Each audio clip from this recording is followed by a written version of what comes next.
आणि आता बातम्या पाहायच्या सविस्तर बातमी थेट दिल्लीतनं सुप्रीम कोर्टातून, कारण सुप्रीम कोर्टामध्ये पुन्हा एकदा शिवसेना पक्षचिन्हावर सुनावणीला सुरुवात झाली आहे। कपिल सिब्बलच युक्तिवाद करतायत। गेल्या 2 सुनावण्यांमध्ये, आधीच्या सुनावण्यांमध्ये बराच युक्तिवाद झाला, तो निवडणूक आयोगासंदर्भात आणि तसंच युक्तिवाद करण्यात आला आमदारांच्या अपात्रतेबद्दल। त्यामुळे आता आजच्या युक्तिवादात सिब्बल काय म्हणतात ते पाहणे महत्त्वाचे ठरणार आहे। आणि सिब्बल आजही युक्तिवाद पूर्ण करतात का, त्यांचा युक्तिवाद उद्याही सुरू राहतो हे पाहणं महत्त्वाचं असणार आहे। आता उद्या देखील सुनावणी पार पडणार आहे। मंगळवार, बुधवार आणि गुरुवार अशी 3 दिवस ही सुनावणी असते। त्यातील हा दुसरा दिवस सुनावणीचा, तिसऱ्या आठवड्यातली ही सुनावणी आपण पाहतोय। 21 जूनला फुटीचा कोणताही बचाव नव्हता असं सिब्बलांनी युक्तिवादात आतापर्यंत म्हटलंय। काय नेमकं घडतंय? चला, माझे सहकारी रामराजे शिंदे आपल्या संपर्कात आहेत। सुप्रीम कोर्टात काय घडतंय याची बित्तम बातमी, क्षणाक्षणाचे अपडेट आपल्यापर्यंत पोहोचवतात। रामराजे, काय घडतंय? बिलकुल, कोर्टामध्ये कपिल सिब्बल यांनी सांगितलेलं आहे, म्हणजेच उद्धव ठाकरे यांनी सांगितलेलं आहे की केवळ आमदार आपल्याकडे आहेत याचाच अर्थ पूर्ण पक्ष आपल्याकडे आहे असं होत नाही, हे स्पष्ट केलेलं आहे। आणि असा कोणाला अधिकार पण देता येत नाही। त्यानंतर एक उदाहरण देण्यात आलेलं आहे कपिल सिब्बल यांच्याकडून की उदाहरणार्थ एखादी अनधिकृत जागा आहे, त्या जागेवर काही लोक राहायला गेले, ती इमारत जी आहे ती इलिगल बिल्डिंग आहे आणि त्यानंतर मग हे अनेक वर्षापासून लोक राहतात आणि त्यानंतर एक पॉइंट असा येतो की जिथे सरकार ही इमारत जी आहे ती लीगल करते, म्हणजे की अगोदर इलिगल होती, त्यानंतर ही बिल्डिंग जी आहे ते लीगल करते।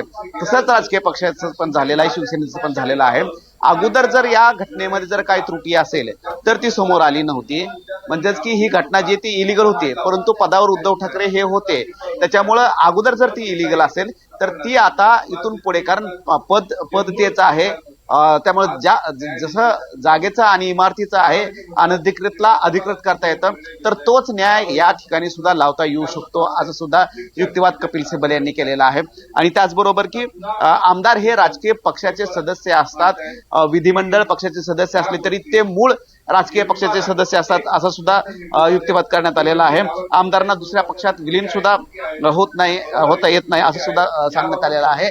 आणि त्याचबरोबर की अनुसूचित 10व्याचं हे उल्लंघन इथं करण्यात आलेलं आहे, हे सुद्धा सांगण्यात आलेलं आहे, युक्तिवाद दरम्यान करण्यात आलेलं आहे। एखाद्या पक्षाचे आमदार नसले तरी तो पक्ष निवडणूक आयोगाकडे नोंदणीकृत असतो, त्यामुळे पक्षाचं महत्व असतं, आमदारांचं किंवा विधिमंडळ पक्षाचं काही महत्व नसतं, हा सांगण्याचा प्रयत्न करण्यात आलेला आहे। म्हणजेच की एखादा मोठा राजकीय पक्ष आहे, त्याचे आमदार जरी नसले, खासदार जरी नसले तरी मात्र त्याची नोंदणी असते आणि राजकीय पक्ष असतो तो म्हणजेच की मूळ हा राजकीय पक्ष आहे, आमदारकी, खासदारकी किंवा विधिमंडळ हे मूळ नाहीये असं सुद्धा सांगण्याचा प्रयत्न करण्यात आलेला आहे। आणि त्याचबरोबर की एकनाथ शिंदे असतील किंवा त्यांचे आमदार असतील, एक प्रकारे त्यांनी निवडून येण्यासाठी पक्षाचा आधार घेतला, पक्षाच्या नावावर निवडणूक लढवल्या, निवडून आल्यानंतर तिकीट सुद्धा घेण्यात आलेला आहे, एबी फॉर्म घेतला होता आणि निवडणूक आल्यानंतर विधिमंडळामध्ये प्रवेश केला, त्यांनी एंट्री केली आणि त्यानंतर आता ते म्हणतात की हा पक्ष जो आहे तो आमचा आहे, म्हणजेच की निवडून येण्यासाठी पक्षाचा आधार घेतला होता,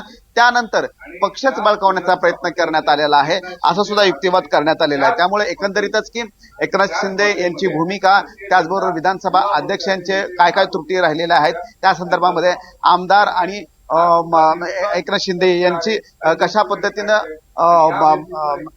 पक्ष जो आहे तो ताब्यात घेण्यासाठी प्रयत्न केला गेलेला आहे, हे संपूर्ण मुद्दे जे आहेत ते कपिल सिब्बल मांडत आहेत। अगदी, पण थोडंसं मागे जाऊयात आपण या सगळ्या सुनावणीच्या प्रकरणामध्ये, कारण कोर्टाने अशा युक्तिवादावरती पहिल्यांदा म्हटलं होतं की आमदारांना देखील एल्बो रूम असतो आणि आमदार स्वतःचा निर्णय घेऊ शकतात, तर तो मुद्दा देखील पुन्हा एकदा चर्चेत येऊ शकतो आजच्या, किंवा तसा युक्तिवाद होतोय पुन्हा, कोर्ट काय म्हणतं त्यावर?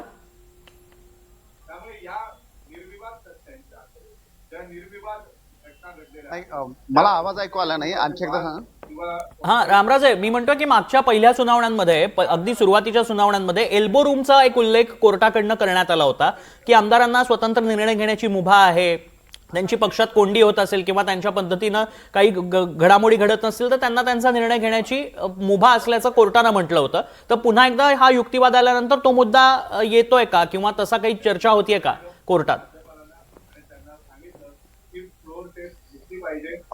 बिलकुल, या दृष्टीने चर्चा होते की दुसरीकडे एकीकडे जरी आमदारांचा दावा असेल की त्यांना मुभा आहे, अशा प्रकारचे जर पक्षामध्ये जर हुकुमशाही असेल, पक्षामध्ये जर त्यांना अस्वस्थ वाटू लागत असेल तर ते मात्र आपली वेगळी वाट धरू शकतात. परंतु दुसरा मुद्दा असा आहे की सुभाष देसाई या केसमध्ये जो की कपिल सिब्बल आता मांडतात की 10वी अनुसूची यासाठी आमदारांच्या निर्णयाच्या विरोधामध्ये आहे. जर आमदारांनी जर असा निर्णय घेतला तर तो 10व्या अनुसूचीचं उल्लंघन ठरू शकतं. कारण 10वी अनुसूची हे सांगते की असा निर्णय घेता येत नाही आणि जरी निर्णय घेतला असाल तरी ते आमदार अपात्र ठरतात. मात्र पक्ष जो आहे तो मूळ राजकीय पक्ष राहू शकतो. उद्धव ठाकरे यांच्याकडे तो पक्ष राहू शकतो. उद्धव ठाकरे हे त्याचे प्रमुख राहू शकतात. आमदारांना थोडंसं थांबवतोय का आपण, प्रेक्षकांना सांगूयात काय आता एक्झॅक्ट घडतंय कोर्टामध्ये. विधिमंडळ पक्षानं शिंदेंना मुख्य नेता म्हणून घोषित केलं. विधिमंडळ पक्षानं शिंदेंना मुख्य नेता म्हणून घोषित केल्याचं युक्तिवादात म्हणण्यात आलंय. आताची मोठी बातमी आपण पाहतोय. विधिमंडळ पक्ष आणि राजकीय पक्ष हा वेगळा असल्याचं सिब्बलांनी म्हटलंय. विधिमंडळ पक्षानं शिंदेंना मुख्य नेता म्हणून घोषित केलंय. राजकीय पक्ष हा वेगळा असतो. शिंदेंच्या बाजूने जो निर्णय देण्यात आला तो विधिमंडळ पक्षानं घेतलेला असल्याचं एक प्रकारे सिब्बलांकडनं युक्तिवादात म्हणण्यात येत आहे. रामराजे, या मुद्द्यावरनं काय युक्तिवाद झालाय?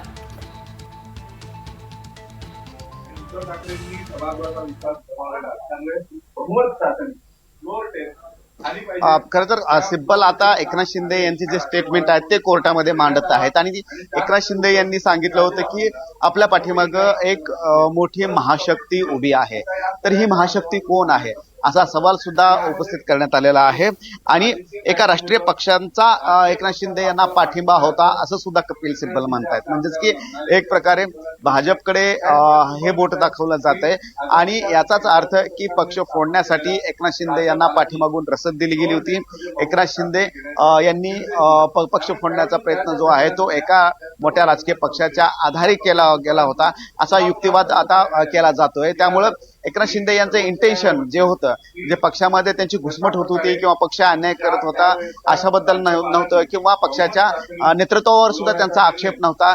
अचानक त्यांनी हे सगळं काय केलं तर त्यांच्यावर कोणाचा तरी वरदहस्त होता, या महाशक्तीचा त्यांच्यावर प्रभाव होता आणि म्हणूनच या महाशक्तीच्या पाठिंब्यानंच हे संपूर्ण कारस्थान रचलं गेलं आणि त्यानंतर फूट झाली. तर अशा प्रकारचा युक्तिवाद सुद्धा आता कपिल सिब्बल करत आहेत. अगदी कोर्ट सातत्यानं म्हणतंय की राजकीय पक्षाचं नियंत्रण हे विधानसभा गटावर कायम असतं. म्हणजे सुभाष देसाई केसचा जो काही म्हणजे त्यावर भाष्य आहे, निरीक्षण आहे, त्यावरती कोर्ट म्हणताय आणि त्यावरनंच चिन्ह आणि अपात्रता या दोन्ही प्रकरणांवरती या संदर्भातले युक्तिवाद सुरू आहेत की केवळ चिन्हाचा मुद्दा आहे आणि अपात्रतेचा मुद्दा आहे?